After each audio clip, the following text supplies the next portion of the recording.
जय हिंद साथियों अपने जीके ਦੇ ਟੌਪਿਕ ਨੂੰ ਅੱਗੇ ਵਧਾਉਂਦੇ ਹੋਏ ਆਓ ਆਪਾਂ ਇੱਕ ਟੌਪਿਕ ਅਗਲਾ ਪੜ੍ਹਦੇ ਹਾਂ। Some important awards in India. ਭਾਰਤ ਦੇ ਕੁੱਲ ਇੰਪੋਰਟੈਂਟ ਅਵਾਰਡਸ ਨੇ ਜੋ ਪੁੱਛੇ ਜਾਂਦੇ ਨੇ ਕਿ ਕਿਹੜੇ ਖੇਤਰ 'ਚ ਮਿਲਦੇ ਨੇ, ਤਾਂ ਆਪਾਂ ਉਹਨਾਂ ਨੂੰ ਯਾਦ ਰੱਖਣ ਦੀ ਕੋਸ਼ਿਸ਼ ਕਰਨੀ ਹੈ। ਸਭ ਤੋਂ ਪਹਿਲਾਂ ਜਿਹੜਾ ਅਵਾਰਡ ਤੁਸੀਂ ਯਾਦ ਰੱਖਣਾ ਗਾ ਉਹ ਹੈਗਾ ਗਾ ਨੋਬਲ ਅਵਾਰਡ। ਅਸੀਂ ਦੇਖਦੇ ਹਾਂ ਕਿ ਦੁਨੀਆ ਦਾ ਅਵਾਰਡ ਆ ਇਹ, ਪਹਿਲਾਂ ਤਾਂ ਭਾਰਤ ਦਾ ਨਹੀਂ ਦੁਨੀਆ ਦਾ ਅਵਾਰਡ ਆ।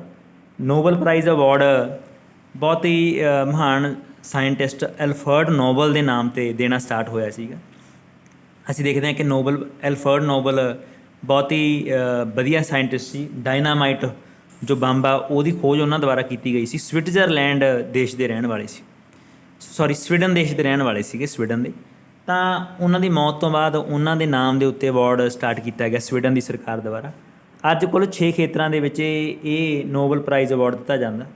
ਤੁਸੀਂ ਖੇਤਰ ਯਾਦ ਰੱਖਣੇ ਨੇ ਕਿ ਹਮੇਸ਼ਾ ਖੇਤਰ ਪੁੱਛਦੇ ਨੇ। ਖੇਤਰ ਕਿਹੜਾ, ਤਾਂ ਅਸੀਂ ਦੇਖਦੇ ਹਾਂ ਕਿ 6 ਖੇਤਰ ਨੇ। Piece, literature, medicine, physics, chemistry ਅਤੇ ਇਕਨੋਮਿਕਸ। ਅਸੀਂ ਦੇਖਦੇ ਹਾਂ ਕਿ piece, literature, medicine, physics, chemistry ਇਹ 'ਚ ਤਾਂ ਅਵਾਰਡ ਪਹਿਲਾਂ ਦਿੱਤਾ ਜਾਣਾ ਸਟਾਰਟ ਹੋ ਗਿਆ ਸੀ, ਪਰੰਤੂ ਇਕਨੋਮਿਕਸ ਦਾ ਜਿਹੜਾ ਅਵਾਰਡ ਆ 1969 ਦੇ ਵਿੱਚ ਬਾਅਦ 'ਚੋਂ 1969 ਦੇ ਵਿੱਚ ਦੇਣਾ ਕੀ ਹੋਇਆ ਸਟਾਰਟ ਹੋਇਆ। ਅੱਗੇ ਦੂਜਾ ਜਿਹੜਾ ਅਵਾਰਡ ਆ ਹੋਏਗਾ ਪੁਲਿਟਜ਼ਰ ਅਵਾਰਡ। ਪੁਲਿਟਜ਼ਰ ਅਵਾਰਡ ਜਰਨਲਿਜ਼ਮ ਕੀ ਹੁੰਦਾ, ਕੋਈ ਬਹੁਤ ਤਕੜਾ ਪੱਤਰਕਾਰ ਹੋਵੇ ਉਹਨੂੰ ਦਿੱਤਾ ਜਾਂਦਾ। 1917 ਦੇ ਵਿੱਚ ਇਹ ਅਵਾਰਡ ਦੇਣਾ ਸਟਾਰਟ ਹੋਇਆ ਸੀਗਾ ਪੁਲਿਟਜ਼ਰ। ਤਾਂ ਜਰਨਲਿਜ਼ਮ ਦਾ ਬਹੁਤ ਹੀ ਵੱਡਾ ਅਵਾਰਡ ਆ ਪੁਲਿਟਜ਼ਰ ਅਵਾਰਡ। ਤੀਜਾ ਹੈਗਾ ਔਸਕਰ ਅਵਾਰਡ, ਇਹਨੂੰ ਅਕੈਡਮੀ ਅਵਾਰਡਸ ਵੀ ਕਿਹਾ ਜਾਂਦਾ। ਫਿਲਮਾਂ ਦੇ ਖੇਤਰ ਦੇ ਵਿੱਚ ਅਵਾਰਡ ਦਿੱਤਾ ਜਾਂਦਾ ਹੈਗਾ।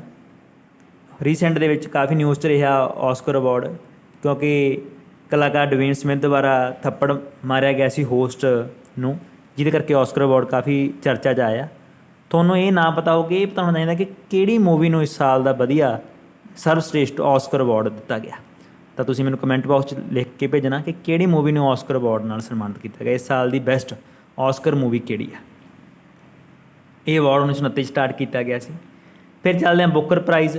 ਬੁੱਕਰ ਪ੍ਰਾਈਜ਼ ਜਿਵੇਂ ਪੜ੍ਹੇ ਆਪਾਂ ਕਿ ਬੁੱਕਰ ਅਵਾਰਡ ਲਿਟਰੇਚਰ ਸਾਹਿਤ ਦੇ ਖੇਤਰ ਵਿੱਚ ਮਿਲਦਾ। ਕੋਈ ਬੁੱਕ ਖਾਸ ਕਰਕੇ ਇੰਗਲਿਸ਼ ਦੇ ਵਿੱਚ ਹੁੰਦਾ, ਭਾਵੇਂ ਇੰਗਲਿਸ਼ 'ਚ ਲਿਖੀ ਹੋਣੀ ਚਾਹੀਦੀ ਹੈ ਬੁੱਕ, ਹੋਰ ਭਾਸ਼ਾਵਾਂ 'ਚ ਨਹੀਂ। ਇੰਗਲਿਸ਼ ਦੇ ਵਿੱਚ ਜਿਹੜੀ ਸਭ ਤੋਂ ਵਧੀਆ ਬੈਸਟ ਬੁੱਕ ਲਿਖੀ ਜਾਂਦੀ ਹੈ ਉਹਨੂੰ ਬੁੱਕਰ ਪ੍ਰਾਈਜ਼ ਮਿਲਦਾ। 1929 ਦੇ ਵਿੱਚ ਇਹ ਅਵਾਰਡ ਦੇਣਾ ਸਟਾਰਟ ਹੋਇਆ। ਅੱਗੇ ਚੱਲਦੇ ਹਾਂ ਗ੍ਰੈਮੀ ਅਵਾਰਡ। ਇਹ ਵੀ ਸਾਥੀਓ ਮਾਣ ਵਾਲੀ ਗੱਲ ਆ। ਤੁਸੀਂ ਜੇ ਹੁਣ ਰੀਸੈਂਟ ਨਿਊਜ਼ ਪੜ੍ਹਿਆ ਹੋਣ ਜਾਂ ਦੇਖਿਆ ਹੋਣ ਤਾਂ ਇਸ ਸਾਲ ਜਿਹੜਾ ਗ੍ਰੈਮੀ ਅਵਾਰਡ ਜਿੱਤਣ ਵਾਲੀ ਇੱਕ ਭਾਰਤੀ ਔਰਤ ਹੋਈ ਆ। ਨਾਮ ਤੁਸੀਂ ਦੱਸਣਾ ਕਿ ਕਿਹੜੀ ਭਾਰਤੀ ਔਰਤ ਨੂੰ ਇਸ ਸਾਲ ਦਾ ਗ੍ਰੈਮੀ ਅਵਾਰਡ ਦਿੱਤਾ ਗਿਆ। ਗ੍ਰੈਮੀ ਅਵਾਰਡ ਮਿਊਜ਼ਿਕ ਦਾ ਬਹੁਤ ਹੀ ਵੱਡਾ ਅਵਾਰਡ ਹੁੰਦਾ ਜੋ 1958 ਦੇ ਵਿੱਚ ਸਟਾਰਟ ਕੀਤਾ ਗਿਆ ਸੀ। ਅੱਗੇ ਚੱਲਦੇ ਹਾਂ ਰਮਨ ਮੈਗਸੇਸੇ ਅਵਾਰਡ। ਇਹਨੂੰ ਏਸ਼ੀਆ ਦਾ ਨੋਬਲ ਪ੍ਰਾਈਜ਼ ਵੀ ਕਿਹਾ ਜਾਂਦਾ। ਇਹ ਅਵਾਰਡ ਏਸ਼ੀਆ ਦੇ ਲੋਕਾਂ ਨੂੰ ਦਿੱਤਾ ਜਾਂਦਾ। ਤਾਂ ਏਸ਼ੀਆ ਦੇ ਵਿੱਚੋਂ ਕੋਈ ਇਹਦਾ ਖਾਸ ਫੀਲਡ ਨਹੀਂ ਹੁੰਦਾ, ਕੋਈ ਮਰਜ਼ੀ ਫੀਲਡ ਹੋਵੇ। ਮੰਨ ਲਓ ਕਿ ਪਬਲਿਕ ਸਰਵਿਸਿਜ਼ ਹੋਣ, ਸੋਸ਼ਲ ਸਰਵਿਸਿਜ਼ ਹੋਣ, ਜਰਨਲਿਜ਼ਮ ਹੋਵੇ, ਲਿਟਰੇਚਰ ਹੋਵੇ, ਕਮਿਊਨੀਕੇਸ਼ਨ ਹੋਵੇ, ਇੰਟਰਨੈਸ਼ਨਲ ਅੰਡਰਸਟੈਂਡਿੰਗਸ ਹੋਣ, ਤਾਂ ਕੋਈ ਵੀ ਕੰਮ ਕੀਤਾ ਹੋਵੇ ਅਤੇ ਬਹੁਤ ਵਧੀਆ ਕੰਮ ਹੋਵੇ ਉਹ ਫੀਲਡ ਦਾ, ਤਾਂ ਉਹਨੂੰ ਰਮਨ ਮੈਗਸੇਸੇ ਅਵਾਰਡ ਦਿੱਤਾ ਜਾਊਗਾ। ਅੱਗੇ ਲਾਸਟ 'ਤੇ ਵਰਲਡ ਦਾ ਅਵਾਰਡ ਕਿਹੜਾ, ਬਾਰਲੋਗ ਅਵਾਰਡ। ਨਾਰਮਨ ਬਾਰਲੋਗ, ਜਿਨ੍ਹਾਂ ਨੂੰ ਫਾਦਰ ਆਫ ਗ੍ਰੀਨ ਰੈਵੋਲਿਊਸ਼ਨ, ਹਰੀ ਕ੍ਰਾਂਤੀ ਦੇ ਪਿਤਾਮਾ ਸਾਥੀਓ ਕਿਹਾ ਜਾਂਦਾ। ਤਾਂ ਇਹ ਫਾਦਰ ਆਫ ਗ੍ਰੀਨ ਰੈਵੋਲਿਊਸ਼ਨ ਨੇ। ਕੌਣ, ਇਟ ਇਜ਼ ਨਾਰਮਨ ਬਾਰਲੋਗ। ਉਹਨਾਂ ਦੇ ਨਾਂ 'ਤੇ ਇਹ ਅਵਾਰਡ ਸਟਾਰਟ ਕੀਤਾ ਗਿਆ ਸੀਗਾ। ਤਾਂ ਜਿਹੜੇ ਕੋਈ ਭਾਰਤੀ ਨਹੀਂ, ਵਰਲਡ ਦੇ ਕੋਈ ਵੀ ਬਹੁਤ ਤਕੜਾ ਸਾਇੰਟਿਸਟ ਜਿਹੜਾ ਖੇਤੀਬਾੜੀ ਨਾਲ ਸੰਬੰਧਿਤ ਆ, ਤਾਂ ਉਹਨੂੰ ਕਿਹੜਾ ਅਵਾਰਡ ਦਿੱਤਾ ਜਾਊਗਾ, ਨਾਰਮਨ ਬਾਰਲੋਗ। ਐਗਰੀਕਲਚਰ ਦਾ ਅਵਾਰਡ ਆ 1992 'ਚ ਸਟਾਰਟ ਕੀਤਾ ਗਿਆ ਸੀ। ਹੁਣ ਚੱਲਦੇ ਹਾਂ ਭਾਰਤੀ ਅਵਾਰਡਸ। ਭਾਰਤ ਦੇ ਵਿੱਚ ਕਿਹੜੇ ਕਿਹੜੇ ਅਵਾਰਡ ਮਿਲਦੇ ਨੇ। ਸਭ ਤੋਂ ਪਹਿਲਾਂ ਹੈਗਾ ਦਾਦਾ ਸਾਹਿਬ ਫਾਲਕੇ ਅਵਾਰਡ। ਬਹੁਤ ਹੀ ਇੰਪੋਰਟੈਂਟ ਸਾਥੀਓ। ਦਾਦਾ ਸਾਹਿਬ ਫਾਲਕੇ ਪਹਿਲੇ ਭਾਰਤੀ ਨੇ ਜਿਨ੍ਹਾਂ ਨੇ ਫਿਲਮਾਂ ਬਣਾਉਣੀਆਂ ਸਟਾਰਟ ਕੀਤੀਆਂ ਸੀਗੀਆਂ। ਤਾਂ ਪਹਿਲੇ ਡਾਇਰੈਕਟਰ ਹੋਏ ਨੇ ਜਿਨ੍ਹਾਂ ਨੇ ਮੂਵੀਜ਼ ਬਣਾਈਆਂ ਨੇ। ਤਾਂ ਉਹਨਾਂ ਦੇ ਨਾਂ 'ਤੇ 1969 ਦੇ ਵਿੱਚ ਦਾਦਾ ਸਾਹਿਬ ਫਾਲਕੇ ਅਵਾਰਡ ਦੇਣਾ ਸਟਾਰਟ ਹੋਇਆ। ਤਾਂ ਫਿਲਮਾਂ ਦਾ ਬਹੁਤ ਵੱਡਾ ਅਵਾਰਡ ਆ। ਰੀਸੈਂਟ ਦੇ ਵਿੱਚ ਤੁਸੀਂ ਦੱਸਣਾ ਮੈਨੂੰ ਕਿ ਇਸ ਸਾਲ ਦੀ ਜਿਹੜੀ ਬੈਸਟ ਦਾਦਾ ਸਾਹਿਬ ਫਾਲਕੇ ਅਵਾਰਡ ਪ੍ਰਾਪਤ ਕਰਨ ਵਾਲੀ ਮੂਵੀ ਕਿਹੜੀ ਆ, ਕਿਹੜੀ ਮੂਵੀ ਨੂੰ ਦਾਦਾ ਸਾਹਿਬ ਫਾਲਕੇ ਅਵਾਰਡ ਨਾਲ ਸਨਮਾਨਿਤ ਕੀਤਾ ਗਿਆ। ਅੱਗੇ ਗਿਆਨਪੀਠ ਅਵਾਰਡ ਭਾਰਤ ਦਾ ਬਹੁਤ ਵੱਡਾ ਅਵਾਰਡ ਆ ਲਿਟਰੇਚਰ ਦੇ ਵਿੱਚ। ਤਾਂ ਲਿਟਰੇਚਰ ਦਾ ਬਹੁਤ ਹੀ ਵੱਡਾ ਅਵਾਰਡ ਗਿਆਨਪੀਠ ਅਵਾਰਡ ਆ। ਅਸੀਂ ਦੇਖਦੇ ਹਾਂ ਕਿ 1965 ਦੇ ਵਿੱਚ ਇਹ ਅਵਾਰਡ ਸਟਾਰਟ ਕੀਤਾ ਗਿਆ ਸੀ। ਅੱਗੇ ਚੱਲਦੇ ਹਾਂ ਸਰਸਵਤੀ ਸਨਮਾਨ। ਸਰਸਵਤੀ ਸਨਮਾਨ ਵੀ ਲਿਟਰੇਚਰ ਦਾ ਬਹੁਤ ਵੱਡਾ, ਸਾਹਿਤ ਦਾ ਬਹੁਤ ਵੱਡਾ ਅਵਾਰਡ ਆ। 1991 ਦੇ ਵਿੱਚ ਇਹ ਅਵਾਰਡ ਨੂੰ ਦੇਣਾ ਸਟਾਰਟ ਕੀਤਾ ਗਿਆ ਸੀ। ਤੀਜਾ ਹੈਗਾ ਬਸ਼ਪਤੀ ਸਨਮਾਨ। ਤਾਂ ਬਸ਼ਪਤੀ ਸਨਮਾਨ 1992 ਦੇ ਵਿੱਚ ਸਿਰਫ ਸੰਸਕ੍ਰਿਤ ਲਿਟਰੇਚਰ, ਭਾਵੇਂ ਸੰਸਕ੍ਰਿਤ ਦੇ ਵਿੱਚ, ਸੰਸਕ੍ਰਿਤ ਭਾਸ਼ਾ ਸਾਡੀ ਭਾਰਤ ਦੀ ਭਾਸ਼ਾ, ਇਹਨੂੰ ਵਧਾਉਣ ਦੇ ਲਈ ਜਿਹੜੇ ਲੇਖਕ ਇਹਦੇ ਵਿੱਚ ਕੋਈ ਰਚਨਾ ਲਿਖਣਗੇ ਉਹਨੂੰ ਬਸ਼ਪਤੀ ਅਵਾਰਡ ਦੇ ਨਾਲ ਸਨਮਾਨਿਤ ਕੀਤਾ ਜਾਂਦਾ। ਫਿਰ ਆ ਗਿਆ ਸ਼ੰਕਰ ਅਵਾਰਡ। ਸ਼ੰਕਰ ਅਵਾਰਡ ਸਾਥੀਓ ਕਲਚਰ ਐਂਡ ਆਰਟ, ਭਾਰਤ ਦੇ ਕਲਚਰ ਨੂੰ, ਆਰਟ ਨੂੰ ਬਣਾਉਣਾ ਜਾਂ ਉਹਨੂੰ ਵਿਕਾਸ ਕਰਨਾ, ਜਿਹੜਾ ਬੰਦਾ ਇਹ ਕਰਦਾ ਉਹਨੂੰ ਸ਼ੰਕਰ ਅਵਾਰਡ ਦੇ ਨਾਲ ਸਨਮਾਨਿਤ ਕੀਤਾ ਜਾਂਦਾ। ਅੱਗੇ ਆ ਗਿਆ ਬਿਆਸ ਸਨਮਾਨ। ਬਿਆਸ ਸਨਮਾਨ ਫਿਰ ਤੋਂ ਲਿਟਰੇਚਰ ਦੇ ਵਿੱਚ ਸਾਹਿਤ ਦਾ ਅਵਾਰਡ ਆ, ਬਹੁਤ ਵੱਡਾ। ਅੱਗੇ ਹੈ ਕਬੀਰ ਸਨਮਾਨ, ਬਹੁਤ ਹੀ ਵਧੀਆ ਸਾਥੀਓ।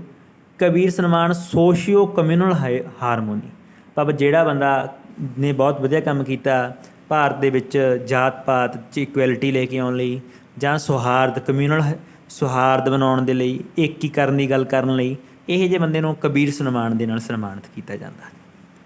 ਦਰੋਣਾਚਾਰੀਆ ਅਵਾਰਡ ਭਾਰਤੀ ਕੋਚਾਂ ਨੂੰ ਮਿਲਦਾ, 1985 'ਚ ਸਟਾਰਟ ਹੋਇਆ ਸੀਗਾ। ਸਪੋਰਟਸ ਦੇ ਵਿੱਚ ਜਿਹੜੇ ਕੋਚਿੰਗ, ਭਾਵੇਂ ਇਹ ਨਹੀਂ ਵੀ ਕੋਈ 5 ਸਾਲ ਤੋਂ ਕੋਚਿੰਗ ਦੇ ਰਿਹਾ, ਪਰ ਜੇਕਰ ਉਹਨੇ ਸਾਲ ਹੀ ਕੋਚਿੰਗ ਦਿੱਤੀ ਅਤੇ ਉਹਦਾ ਪਲੇਅਰ ਬਹੁਤ ਵਧੀਆ ਨਿਕਲਿਆ ਤਾਂ ਉਹਨੂੰ ਦਰੋਣਾਚਾਰੀਆ ਅਵਾਰਡ ਦੇ ਨਾਲ ਸਨਮਾਨਿਤ ਕੀਤਾ ਜਾਂਦਾ। ਅੱਗੇ ਹੈਗਾ ਅਰਜੁਨ ਅਵਾਰਡ। ਤੁਹਾਨੂੰ ਪਤਾ ਸਪੋਰਟਸ ਦਾ ਅਵਾਰਡ ਆ, ਲਗਾਤਾਰ 4 ਸਾਲ ਜੇਕਰ ਕੋਈ ਪਲੇਅਰ ਬਹੁਤ ਵਧੀਆ ਖੇਡ ਰਿਹਾ ਹੈਗਾ ਤਾਂ 4 ਸਾਲ ਦਾ ਟਾਰਗੇਟ ਆ। 4 ਸਾਲ ਜੇਕਰ ਕੋਈ ਬਹੁਤ ਵਧੀਆ ਪਲੇਅਰ ਬਣਿਆ ਤਾਂ ਉਹਨੂੰ ਅਰਜੁਨ ਅਵਾਰਡ ਦੇ ਨਾਲ ਸਨਮਾਨਿਤ ਕੀਤਾ ਜਾਂਦਾ। ਲਾਸਟ ਸਾਥੀ ਹੋਏਗਾ ਕਲਿੰਗਾ ਅਵਾਰਡ। ਕਲਿੰਗਾ ਅਵਾਰਡ ਭਾਰਤੀ ਵਿਗਿਆਨੀ ਨੂੰ ਮਿਲਦਾ, ਜਿਵੇਂ ਨੋਬਲ ਪ੍ਰਾਈਜ਼ ਆ। ਸਾਇੰਸ ਦਾ ਅਵਾਰਡ ਆ 1952 'ਚ ਦੇਣਾ ਸਟਾਰਟ ਕੀਤਾ ਸੀ। ਅਰਜੁਨ ਅਵਾਰਡ 1961 'ਚ ਦੇਣਾ ਸਟਾਰਟ ਕੀਤਾ। 1952 ਤੋਂ ਕੋਈ ਭਾਰਤੀ ਸਾਇੰਟਿਸਟ ਜਿਹਨੇ ਬਹੁਤ ਵਧੀਆ ਕੰਮ ਕੀਤਾ ਭਾਰਤੀ ਸਾਇੰਸ ਨੂੰ ਅੱਗੇ ਲੈ ਕੇ ਜਾਣ ਵਿੱਚ, ਉਹਨੂੰ ਇਹ ਅਵਾਰਡ ਕਲਿੰਗਾ ਅਵਾਰਡ ਦੇ ਨਾਲ ਸਨਮਾਨਿਤ ਕਰਦੇ ਆ। ਸਾਥੀਓ ਕੁਝ ਅਵਾਰਡ ਸੀਗੇ ਜੋ ਦੁਨੀਆ ਦੇ ਮੇਨ ਅਵਾਰਡ ਨੇ ਅਤੇ ਭਾਰਤ ਦੇ ਨੇ। ਇਹਦੇ ਨੋਟਸ ਬਣਾਉਣੇ, ਕਾਪੀ 'ਤੇ ਨੋਟ ਰੱਖਣਾ, ਪੇਪਰਾਂ ਦੇ ਵਿੱਚ ਇਹ 'ਚੋਂ ਕੁਐਸਚਨ ਹਮੇਸ਼ਾ ਬਣਦੇ ਹੀ ਬਣਦੇ ਨੇ। ਧੰਨਵਾਦ ਜੀ।